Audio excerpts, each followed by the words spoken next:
Hello students, उम्मीद है आप सब खैरियत से होंगे। जी हाँ, आपके मुझे मैसेज मिले कि सर आपकी नेक्स्ट वीडियो जो है वो कब आ रही है। ये जो एमडी कैट के प्रीवियस पेपर हम लोगों ने सॉल्व किए थे, जिना मेडिकल यूनिवर्सिटी का हम लोग 2023 का पेपर सॉल्व किया था। तो अब मैसेज यही थे कि सर जो नेक्स्ट वीडियोज़ हैं या बाकी जो पेपर हैं वो भी आप सॉल्व करें। तो हम लोग जो है वो सीरीज वाइज इसको करते जा रहे हैं। पहले हम लोग जिना मेडिकल यूनिवर्सिटी का किया था और अब हम लोग जो है वो डाउ मेडिकल यूनिवर्सिटी का 2023 का एमडी कैट का जो पेपर है उसका फिजिक्स पोर्शन सॉल्व कर रहे हैं। तो आज का लेक्चर हमारा जो है एमडी कैट 2023 डाउ मेडिकल यूनिवर्सिटी का जो है वो सॉल्व कर रहे हैं। तो सबसे पहले चैनल को सब्सक्राइब करना ना भूलिएगा और हमारे जो है चैनल के बेल आइकन को प्रेस कर दें ताकि आने वाली जो वीडियोस है रिगार्डिंग एमडी कैट पास पेपर सोल्यूशन वो आपको जो है वो मिलती रहे। तो चलते हैं आज के लेक्चर की तरफ। देखते पहले एमसीक्यूज हमारे पास क्या है। आज का जो है वो पहला एमसीक्यूज है, the electromotive force is मेयर्ड in. Electromotive force जो है वो किस यूनिट में मेयर की जाती है? Option A dyne, option B volt, option C ampere and option D joule. तो डाइन जो है ये बेसिकली फोर्स का सीडीएस यूनिट है, एम्पेयर करंट का है, जूल जो है वर्क एनर्जी का है। इसी तरीके वोल्ट जो है वो electric potential energy electromotive force का है। तो B is the correct option, EMF can be measured in volt. अच्छा याद रखिएगा बेटा, ये हमारे पास सेम वेटेज था जिना मेडिकल यूनिवर्सिटी का भी और डाउ मेडिकल यूनिवर्सिटी का 2023 में कि फिजिक्स के पोर्शन के 54 क्वेश्चंस होंगे। तो हम लोगों ने जिना वाला जो 54 है वो तीन पार्ट्स में डिवाइड कर लिया। पेपर 18 क्वेश्चंस का पर पार्ट जो है हम लोगों ने वीडियो बनाया था। और ये जो डाउ यूनिवर्सिटी है इसका भी हम लोग ऐसे ही करेंगे, हमारी पर वीडियो जो है वो 18 क्वेश्चंस पर होगी। टोटल इस पेपर की हमारी 3 वीडियोज हैं, पार्ट 1 आपके सामने है और उसके बाद पार्ट 2 और पार्ट 3 जो है वो हमारी नेक्स्ट वीडियोज में होगा। तो चलते हैं नेक्स्ट एमसीक्यूज देखते हैं हमारे पास नेक्स्ट एमसीक्यूज क्या है। The reciprocal of resistance is, resistance का रेसिप्रोकल क्या है? Option A conductance, option B resistivity, option C voltage, option D none of this. अच्छा वोल्टेज जो होता है ये तो इलेक्ट्रिक पोटेंशियल को ही कहते हैं। रेजिस्टिविटी जो है वो मटेरियल पर डिपेंड करते हैं कि मटेरियल की अपनी जो इंटरनल रेजिस्टेंस है वो कितनी, उसे रेजिस्टिविटी कहा जाता है।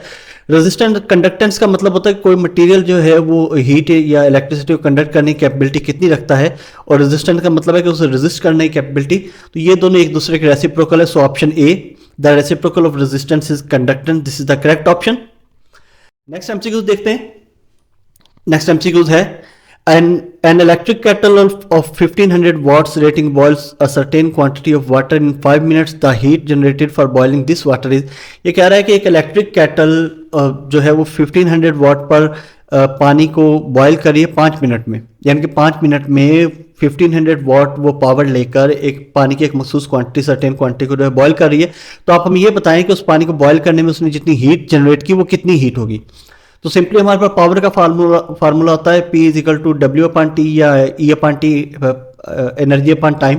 तो अगर टाइम यहाँ पर एनर्जी को डिवाइड कर रहा आप उस तरफ मल्टीप्लाई करेंगे तो पावर इनटू टाइम जो है उससे आप इसका फार्मूला इसका जो है वो आंसर निकाल सकते हैं। पावर इन टाइम, पावर हमारे पास 1500 वाट है और टाइम जो है वो 5 मिनट या 300 सेकेंड्स है। तो 1500 को जब आप 300 से मल्टीप्लाई करेंगे तो आपके पास आंसर आएगा 4.5 into 10⁵ joule. So option is the correct option. The heat generated for boiling this water is 4.5 into 10⁵ joule is correct option. Next answer is which of the following is not a scalar quantity. ये कह रहे हैं कि आपके पास 4 option इनमें से कौन सी scalar नहीं है, बाकी सारे स्केलर है, एक स्केलर नहीं है। Option A relative permeability, option B magnetic flux density, option C magnetic flux and option D magnetic potential. याद रखिएगा मैं जल्दी क्वेश्चन पढ़ रहा हूँ, जल्दी सॉल्व कर रहा हूँ ताकि कम से कम टाइम में हम ज़्यादा से ज़्यादा एमसीक्यूज जो है वो सॉल्व कर पाएँ। तो अच्छा रिलेटिव परमेबिलिटी बेसिकली एप्सिलॉन की ही वैल्यू होती है, ये कोई नंबर होता है, ये स्केलर ही होता है। इस तरीके option C magnetic flux, number of magnetic field line passing through an area, तो ये भी एक नंबर ही होता है, ये भी एक स्केलर क्वांटिटी है। मैग्नेटिक पोटेंशियल कोई भी हो, काइनेटिक एनर्जी, पोटेंशियल एनर्जी, ये सारी जो है हमारे पास ये भी स्केलर क्वांटिटी होती है। Option B magnetic flux density, तो ये जो है ये एक वेक्टर क्वांटिटी है। आप जब इसका फार्मूला लिखते हैं फ्लक्स का, flux is equal to B.A, तो अगर आप ए यहाँ पर मल्टीप्लाई कर रहे हैं मैग्नेटिक फील्ड के साथ, उस तरफ जाकर फ्लक्स को डिवाइड करेंगे तो flux divided by area is equal to magnetic flux density. Magnetic flux density जो है वो B से डिनोट करते हैं, इसकी कोई ना कोई वैल्यू होगी, या ये इसकी डायरेक्शन होगी, या ये क्लॉकवाइज होगी या एंटी क्लॉकवाइज होगी। So option B magnetic flux density is not a scalar quantity, it is a vector quantity, this is the correct option. Next MCQ is the change in internal energy for an isothermal process is, ये कह रहा है कि isothermal process में जो change in internal energy होता है उसकी वैल्यू क्या आएगी? Option A delta U, is equal to delta W, यानी कि इंटरनल एनर्जी सारी की सारी वर्क डन में कन्वर्ट हो जाएगी।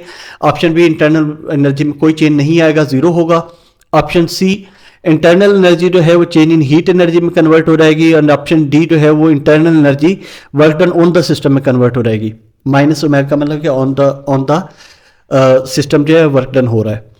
तो ये याद रखिए कि आइसोथर्मल प्रोसेस में कोई भी टेम्परेचर चेंज नहीं हो रहा है, और अगर टेम्परेचर चेंज नहीं हो रहा है तो इंटरनल एनर्जी में किसी किस्म की चेंजिंग नहीं आएगी।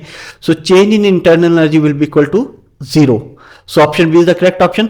The change in internal energy for an isothermal process is zero.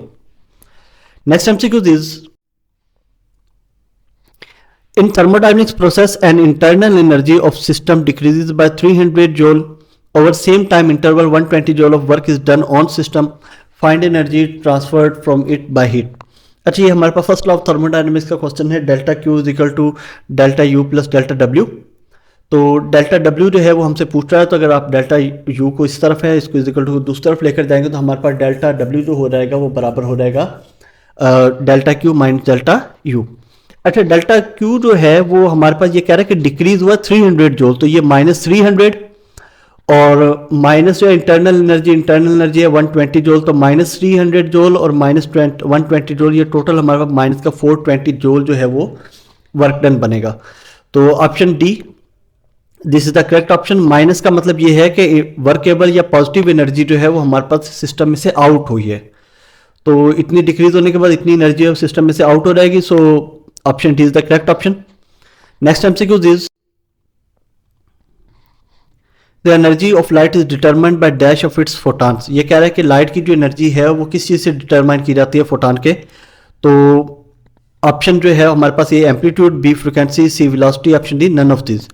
तो मैं आपको बताऊं कि ये जो लाइट की एनर्जी होती है बेसिकली फोटॉन की फ्रिक्वेंसी से डिटरमाइन की जाती है। आपको पता है कि एनर्जी को कैलकुलेट करने का फार्मूला होता है E equal to H mu.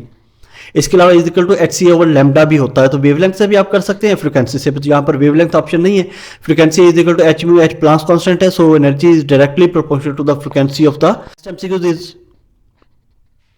The time rate of change of linear momentum is called. ये बहुत इजी क्वेश्चन है कि change in linear momentum with respect to time जो है वो क्या कहलाता है, this is called force. F is equal to M A, acceleration की जगह पे डेल्टा वी ओवर टी रखेंगे तो ये डेल्टा पी ओवर टी, यानी कि change in momentum with respect to time हो जाएगा, which is equal to force.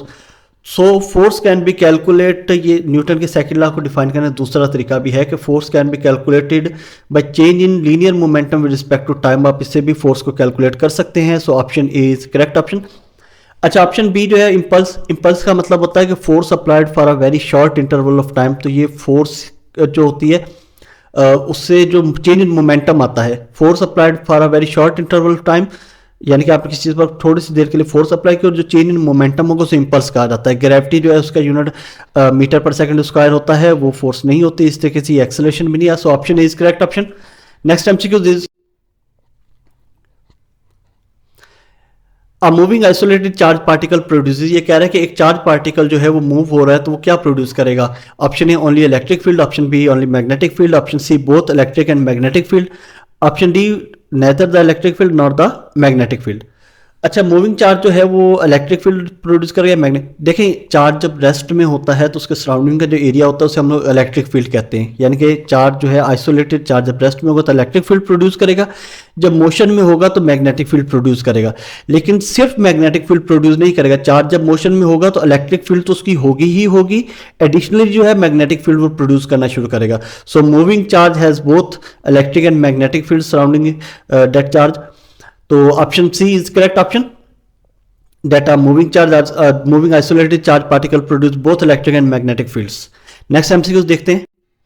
Next MCQs is, what is the SI unit of self inductance? Self induction या mutual induction का एक ही unit होता है, तो मैं आपको बताता चलूँ कि सेल्फ इंडक्शन का यूनिट भी वही है और म्यूचुअल इंडक्शन का यूनिट भी वही है। तो हमारे पास ऑप्शन ए है henry, option B tesla, option C weber, option C gauss. तो हेनरी जो है इसका करेक्ट ऑप्शन है ऑप्शन ए। म्यूचुअल इंडक्शन हो, सेल्फ इंडक्शन हो, इलेक्ट्रोमैग्नेटिक इंडक्शन हो, इन सब का जो यूनिट है वो हेनरी ही है। टेस्ला जो है मैग्नेटिक फील्ड का है, इस फ्लक्स को जो है वेबर में मेजर किया जाता है। तो option is the correct option. Next MCQ is, in a step down transformer, ये कह रहा है कि स्टेप डाउन ट्रांसफार्मर में ऑप्शन ए ये नंबर ऑफ टर्न्स से पूछ रहा है कि number of turns in primary coil is smaller than number of turns in secondary coil. Option B, number of turn in primary coil and number of turns in secondary coil both are equal to each other. Option C, number of turn in primary coil are greater than number of turns in secondary coil. And option D, none of these. देखिए step down का मतलब ये है कि voltage जो है वो पीछे से ज़्यादा आ रहे हैं और आगे उसको कम करके देना है, स्टेप डाउन करके देने हैं.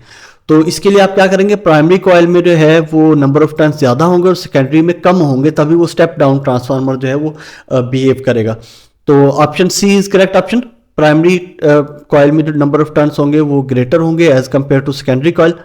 So option C is the correct option. इस तरीके से अगर वो हमारे पास स्टेप अप ट्रांसफार्मर होता तो इसका रिवर्स होगा, ऑप्शन ए करेक्ट होगा. लेकिन यहाँ पर स्टेप डाउन का पूछ रहा है तो प्राइमरी में नंबर ऑफ टर्न्स ज्यादा होंगे, सेकेंडरी में कम होंगे. नेक्स्ट एमसीक्यूज है, when the north pole of a magnet is moved in a coil, the direction of the induced current in the coil as seen from the magnet side is. इस question में ये कह रहा है कि अगर हम लोग नॉर्थ पोल जो है मैग्नेट का वो हम लोग एक कॉइल की तरफ मूव कराएं तो इंड्यूस करंट जो प्रोड्यूस होगा वो मैग्नेट की तरफ से देखने पर उसकी डायरेक्शन जो है वो क्या होगी. देखिए हमारे पास एक कॉइल है, कॉइल के पास अगर आप मैग्नेट लेकर जाएंगे और मैग्नेट का नॉर्थ पोल लेकर जाएंगे, अब जब आप मैग्नेट के नॉर्थ पोल को कॉइल की तरफ मूव कराएंगे तो मैग्नेटिक फ्लक्स चेंज होगा, इलेक्ट्रिक फ्लक्स चेंज होगा और मैग्नेटिक फ्लक्स भी चेंज होगा.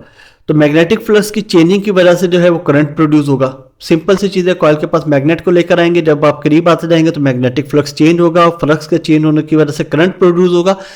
अब करंट प्रोड्यूस होने के बाद इसकी जो डायरेक्शन है वो कह रहा है कि मैग्नेटिक फील्ड जो सराउंडिंग में प्रोड्यूस होगी उसकी डायरेक्शन क्या होगी. अगर आप मैग्नेट की तरफ से देखें तो मैग्नेट की तरफ से देखने पे इसकी जो डायरेक्शन होगी वो एंटी क्लॉकवाइज होगी अगर ये नॉर्थ पोल जो है वो मैग्नेट का है. So option B is the correct option. Its direction will be anti clockwise. दोबारा फिर से मैं आपको बताता चलूं कि जब आप एक मैग्नेट के नॉर्थ पोल को कॉइल की तरफ मूव कराते हैं तो ईएमएफ इंड्यूस्ड होगा जिसकी वजह से जो है वो फ्लक्स चेंज होगा और फ्लक्स की चेंजिंग की वजह से करंट प्रोड्यूस होगा. और अगर आप उस इंड्यूस्ड करंट की जो है वो डायरेक्शन को आप देखेंगे मैग्नेट की साइड से तो उसकी जो डायरेक्शन होगी वो एंटी क्लॉकवाइज होगी. So option B is the correct option. Next MCQs is the direction of induced EMF during electromagnetic induction is predicted by. ये उसी से रिलेटेड जिसने भी ये डाउका यूनिवर्सिटी का बनाया था पेपर उसने उसी पिछले क्वेश्चन में से ये नेक्स्ट क्वेश्चन निकाला कि इंड्यूस्ड ईएमएफ की जो डायरेक्शन है वो ड्यूरिंग इलेक्ट्रोमैग्नेटिक इंडक्शन वो किस साइंटिस्ट के कौन से लॉ से जो है हम लोग उस डायरेक्शन को मालूम कर सकते हैं. तो ये हमारे सेकेंड ईयर के चैप्टर नंबर 14 में था. तो ये जो है ये लेंस लॉ के थ्रू हम लोग मालूम कर सकते हैं. फैराडेज लॉ जो है वो इलेक्ट्रोमैग्नेटिक इंडक्शन के बारे में होता है, ये ईएमएफ इंड्यूस की डायरेक्शन को नहीं बताता या आप इसको उसके लिए इस्तेमाल नहीं कर सकते. इसके लिए इस तरीके से मैक्सवेल की क्वेश्चंस जो है कुछ और, एम्पियर्स लॉ जो है वो मैग्नेटिक फील्ड जो है किसी भी एक सर्टेन पॉइंट पर जो है वो मालूम करने के लिए काम आती है. तो Lenz law is the correct option. You can use the Lenz law to calculate the direction of induced EMF. Next MCQ हम लोग देखते हैं कि हमारे पास क्या है. The elements of group 4 can be converted into P type semiconductor material by option A adding impurities of group 5, adding impurities of group 3, adding impurities of group 4 by subtracting ions from group 4. अच्छा ये कह रहा है कि group 4 के जो हमारे पास element है उनको पी टाइप सेमीकंडक्टर मटेरियल्स में कन्वर्ट करने के लिए हमें कौन सी जो है इम्प्योरिटी को ऐड या सब्ट्रैक्ट करना पड़ेगा. अच्छा मैं आपको बताऊं कि देखें हमारे पास ग्रुप 4 के एलिमेंट वो होते हैं जिनके आउटर मोस्ट शेल में 4 इलेक्ट्रॉन हो, तो इसीलिए वो ग्रुप 4 में रखे गए हैं कि इनके आउटर मोस्ट शेल में जो इलेक्ट्रॉन्स की जो क्वांटिटी है वो 4 है. अच्छा ऑक्टेट रूल के मुताबिक कोई भी एटम कोशिश करता है कि वो अपने आउटर मोस्ट शेल में 8 नंबर जो है इलेक्ट्रॉन्स का वो कंप्लीट करे. अब इसके पास 4 है तो इसे 4 और चाहिए, ये कंप्लीट हो जाएगा. जब आप इसको अगर फिफ्थ ग्रुप से फॉर एग्जाम्पल दे रहा हूं, अगर आप ए जो ऑप्शन है कि फिफ्थ ग्रुप को मिला दे, फिफ्थ ग्रुप वो है जिसका आउटर मोस्ट शेल में 5 इलेक्ट्रॉन है, फोर्थ ग्रुप के पास 4 है, 5 और 4 टोटल 9 हो गए, तो एक इलेक्ट्रॉन यहां पर ज्यादा होगा, 8 वो रखेगा, एक एक्स्ट्रा हो जाएगा, यानी कि एक इलेक्ट्रॉन ज्यादा हो जाएगा, तो ये एन टाइप सेमीकंडक्टर मटेरियल बन जाएगा. इस तरीके से जब आप बी ऑप्शन को देखिए, अब बी ऑप्शन में कह रहा है कि थर्ड ग्रुप को आप मिला. थर्ड ग्रुप वो होता है जिसके आउटर मोस्ट शेल में 3 इलेक्ट्रॉन होंगे. ऊपर हमारे पास फोर्थ ग्रुप है, नीचे थर्ड ग्रुप है. फोर्थ और थर्ड ग्रुप यानी 4 और 3 टोटल 7 इलेक्ट्रॉन हो जाएंगे आउटर मोस्ट शेल में. एक इलेक्ट्रॉन की डेफिशिएंसी, इसका मतलब एक पॉजिटिव चार्ज जो है वो ज्यादा होगा. पॉजिटिव चार्ज का ज्यादा मतलब का ये मतलब है कि सेमीकंडक्टर मटेरियल ये जो है ये पी टाइप सेमीकंडक्टर मटेरियल, क्योंकि इसमें एक पॉजिटिव चार्ज ज़्यादा है, ये एक होल है, एक वैकेंसी अभी है। तो आप दोनों तरीके से इसको डिफाइन कर सकते हैं। तो अगर आपने फोर्थ ग्रुप को पी टाइप सेमीकंडक्टर मटेरियल में कन्वर्ट करना है तो आप थर्ड ग्रुप को जो है उसकी इंप्योरिटी को ऐड करेंगे, बाकी जो सारे ऑप्शन गलत हैं। So option B, adding impurities of group 3 is the correct option. Next MCQs is in n type semiconductor majority carriers are, ये कह रहा है कि एन टाइप सेमीकंडक्टर मटेरियल में मेजॉरिटी कौन से पार्टिकल्स की होती है? Option A positron, option B electron, option C holes and option D impure particles. तो पॉजिट्रॉन की इसमें नहीं होती, इसमें इलेक्ट्रॉन्स की मेजॉरिटी होती है एन टाइप में, इस तरीके से पी टाइप में होल्स की जो है वो मेजॉरिटी होती है। So option B is the correct option. Electrons are majority carriers in n type semiconductor materials.